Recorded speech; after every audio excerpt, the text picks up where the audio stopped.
Au Burkina Faso, l'arrestation de figures clés de l'armée dont le magistrat commandant Frédéric Ouédraogo et le capitaine Élisée Tassembedo ravivent les soupçons de tentative de coup d'État. Le climat au sein des forces armées reste électrique, nourri par des remplacements aux séries et des tensions persistantes. Le Nigeria est endeuillé par une vague de massacres, 56 morts à Benue le 17 avril, 15 tués par les Mamouda Kouara, 7 victimes de Boko Haram à Adamawa et plus de 130 morts dans les États du Plateau et de Benue ces dernières semaines.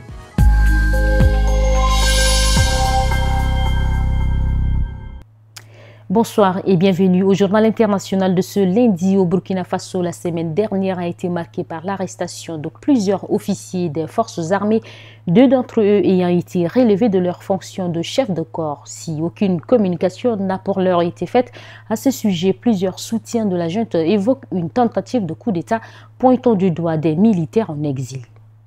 Au Burkina Faso, parmi les officiers arrêtés figure le magistrat commandant Frédéric Ouédraogo, ex-commandant du bataillon de la justice militaire.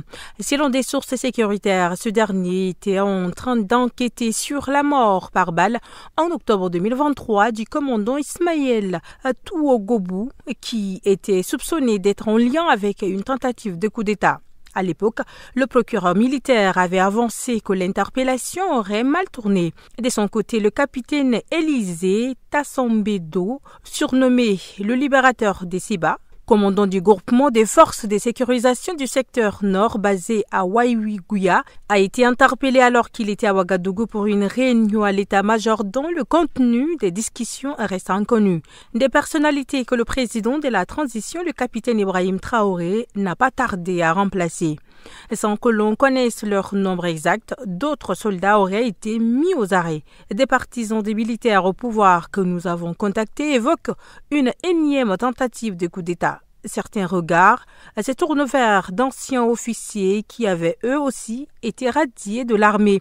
Pour cette raison, des sources sécuritaires confient que le climat au sein des forces armées du Burkina Faso reste tendu. En Centrafrique, le pouvoir dit vouloir ouvrir un dialogue politique avec l'opposition à quelques mois de l'élection présidentielle de décembre prochain. Une information confirmée à RFI par Fidel Ngouandika, proche conseiller du président Faustin Archange Touadéra. Si ce dernier dit pour le moment se concentrer sur les affaires du pays, sa candidature à sa réélection ne semble pas faire de doute, ce que refuse l'opposition qui a annoncé l'organisation d'une nouvelle manifestation. En Centrafrique, Faustin Archange Touadéra l'avait déjà annoncé à demi-mot le 30 mars dernier.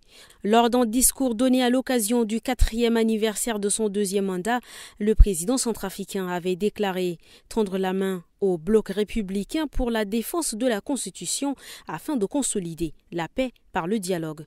Selon le conseil spécial du chef de l'État Fidel Ngouandika, des membres du gouvernement ainsi que d'autres institutions républicaines seront chargés d'impulser ce dialogue. Mais nous attendons du BRDC les points qu'ils souhaiteront aborder pour que le gouvernement se mette au travail, nous a confié Fidel Ngouandika. Un nouveau signe d'apaisement envers l'opposition, vent debout contre un potentiel 3e mandat de Faustin Archange Touadéra. Le 26 mars dernier, le président a désavoué son ministre de l'Intérieur en lui ordonnant d'autoriser une marche de l'opposition prévue le 4 avril. Marche que le ministre avait pourtant interdite la veille. Lors d'un point de presse le 17 avril, le coordonnateur du BRDC, Maître Crépin Boli Goumba, qui s'est montré ouvert à l'idée d'un dialogue, a dénoncé une posture médiatique faite pour tromper, argumentant que le chef de l'État est contraint de donner des gages à la communauté internationale.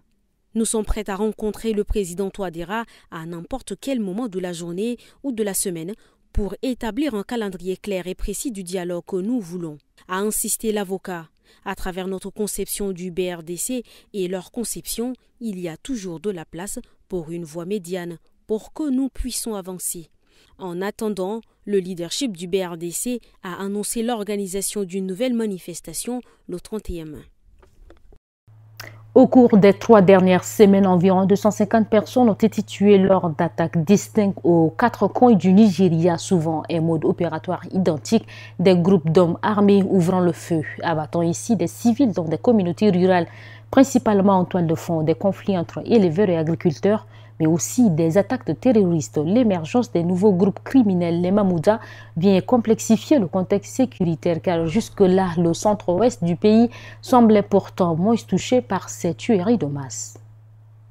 Ce jeudi 17 avril, l'État de Benue, dans le centre-nord du Nigeria, a été endeuillé par le massacre de 56 personnes dans les sites de Logo et de Oukoum. La veille, le 16 avril, un nouveau groupe armé, Mouamouda, a éliminé 15 personnes lors d'une attaque à Kimani, une communauté de Kayama, une zone réputée pour sa production de karité dans l'état de Kouara au centre-ouest. Les Mamouda auraient pris également le contrôle des zones dans les districts de Babana et de Wawa dans l'état du Niger, toujours dans la bande centrale du Nigeria. Dans le secteur de Wong de l'état d'Adamawa, dans le nord-est, Boko Haram a tué le 15 avril 7 personnes en utilisant notamment les engins explosifs. Auparavant, entre les 13 et 10 avril, ce sont une vingtaine de personnes qui sont tombées sous la balle de groupes armés à Otukpo et Wer dans l'état de Benue. Dans ce bilan macabre, l'état du plateau a payé un lourd tribut. Du 27 mars au 2 avril, des miliciens armés présumés éleveurs ont provoqué la mort de pas moins de 113 personnes dans 6 districts de Boko et Bassa. Alors qu'ils étaient jusqu'ici champions en soft power, notamment grâce au financement, les États-Unis cherchaient à réduire leur présence diplomatique partout dans le monde et particulièrement en Afrique. Le quotidien New York Times a révélé un projet de décret présidentiel encore secret qui prévoit une réorganisation structurelle totale du département d'État américain. Le chef de la diplomatie, Marco Rubio, a toutefois nié ces préparations qui pourraient chambouler l'ordre actuel. Aux États-Unis, un projet de restructuration du département d'État est encore secret. Mais le quotidien américain New York Times a révélé dimanche 20 avril des détails de ce plan. Premier point du projet de restructuration du département d'État, la suppression des bureaux du département d'État chargés du changement climatique, de la démocratie et des droits fondamentaux, des sujets que l'administration Trump attaque régulièrement. Les coupes budgétaires vont entraîner des fermetures de bureaux à l'étranger. L'ambassade américaine à Ottawa serait considérablement réduite. Cela alors que Donald Trump continue de nourrir des visées expansionnistes envers le Canada, qu'il qualifie de 51e État américain. Mais là où les États-Unis vont réduire le plus leur présence diplomatique, c'est en Afrique. Car Washington juge qu'il n'y a que 4 zones du monde où sa présence serait importante. L'Eurasie, le Moyen-Orient, l'Amérique latine et l'Asie-Pacifique.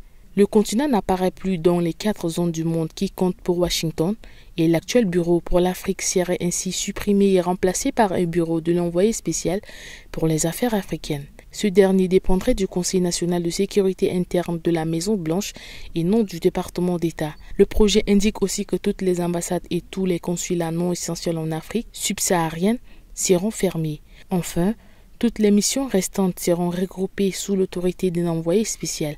Par ailleurs, plusieurs médias américains ont rapporté cette dernière semaine de potentielles coupes drastiques à venir dans le budget du département d'État qui conduiraient à la fin du financement de l'ONU.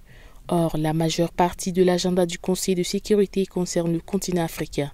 La mise en place de ces changements serait prévue pour le 1er octobre prochain, selon les révélations du quotidien.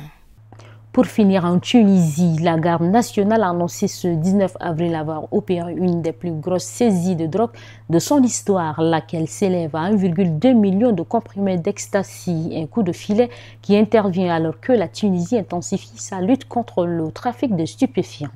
C'est dans le gouvernorat d'Enabel en Tunisie, à une soixantaine de kilomètres de Tunisie, que s'est déroulée cette saisie de grande ampleur. Selon les communiqués de la garde nationale tunisienne publiés le 19 avril, les autorités ont démantelé un réseau international de trafiquants de drogue et saisi plusieurs voitures de luxe qui servaient au trafic. Cette opération record s'est déroulée après plusieurs mois de surveillance. La garde nationale communique sur des saisies presque quotidiennes qui témoignent de l'augmentation du trafic de drogue en Tunisie. Le porte-parole de la direction de la Sûreté nationale, Imet Memacha, avait même annoncé en mars dernier que la Tunisie est devenue un pays de consommation de drogue par excellence à cause de la banalisation de l'usage des psychotropes chez les jeunes de 16 à 18 ans, dont la consommation de drogue a été multipliée par 5 ces dernières années. La diffusion du stupéfiant d'étudiants en milieu scolaire a également augmenté. La Tunisie n'est pas un pays producteur de drogue et fait l'objet de trafics accrus avec l'Europe pour les drogues dures et de synthèse. Plus de 5000 trafiquants ont été arrêtés dans le pays en 2024 contre 3165 en 2023. C'est ici que s'achève cette édition, mesdames et messieurs. Merci de l'avoir suivi. L'information est en continu sur Tiadefo TV.